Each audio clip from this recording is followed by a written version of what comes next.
Hi guys, back to the P11 and let's see what's going on here.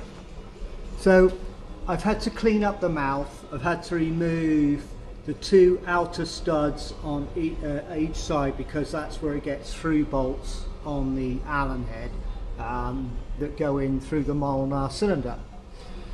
Cover that up.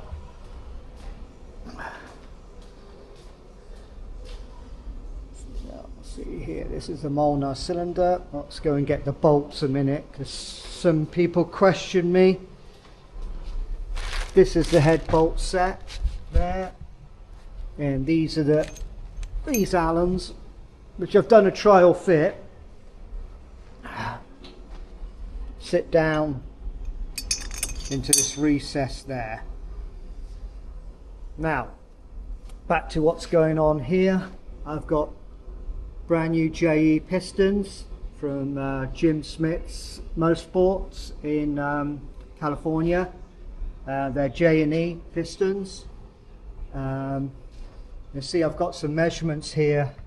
I've done measurements of the pistons with no rings and just slid the pins in dry and put the cylinder on to measure the piston protrusion. So I've got 40 thou piston protrusion.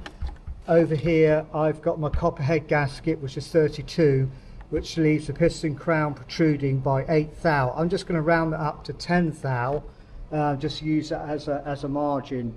I'm not going to be able to achieve 40 thou squish band. I'm not building a race engine. I just like to improve the squish band because up to 5,500 RPM, the most important thing for performance is compression and squish, and then it becomes airflow. But going back to this here, with my head gasket and that, and I'm going to mill 40 thou off the head, so that would be like the original combat commando head. I'd probably end up with a real 9.5 to 1. I'd have to measure the CC on the head once it comes back from the machine shop. But back on this for the time being, I'm going to show you measuring the piston clearance and how everything has come out. Almost, I don't have to almost do anything, but I'm going to double check all the measurements and show how arrived at the clearance is.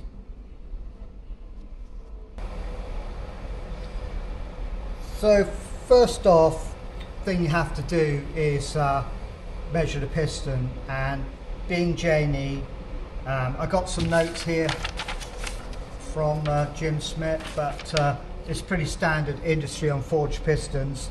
They are actually lighter than the originals, so the pin's lighter because the piston pins are tapered round, meaning they're cone shaped on the inside, so they're taper wall, so these are lighter, pistons are lighter, it's going to vibrate less.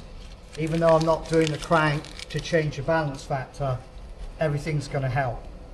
So first off, take a mic, go down and measure 1/2 inch down below, which I've already previously done. I've got my notes here. One piston is 1/10 of 1/1000th of 1 inch difference, so really high quality piston measurement. Take the mic, using an industry book. This is a Mitutoyo. Well, it's a copy of a Mitutoyo bore gauge comparator, but you set them up and you zero it out. I've measured the larger of the two pistons by 1/10, which really doesn't make any difference. And then from here, you can see you just angle the camera a bit better so you can see it there. Basically go in and just there. It needs 5 thou clearance. Let's just see if you can see the 5 thou. A second.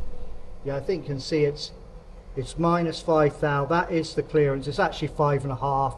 I'm not going to split hairs. It's all good. It's just a tiny bit of a taper on it, but that's that one I got the ring in, so I'm not going to measure that one. Then in here, you can see I've got the ringing, I've got it squared That's supposed to be 5 thou clearance, sorry, 10 thou clearance. Got my 10 thou feeler gauge, and that fits in nicely. So all in all, just double check everything. This bottom end can actually go together while I work on the cylinder head, because I squared everything away now. So next time I'll show you the head and do a video with the bottom half back on the engine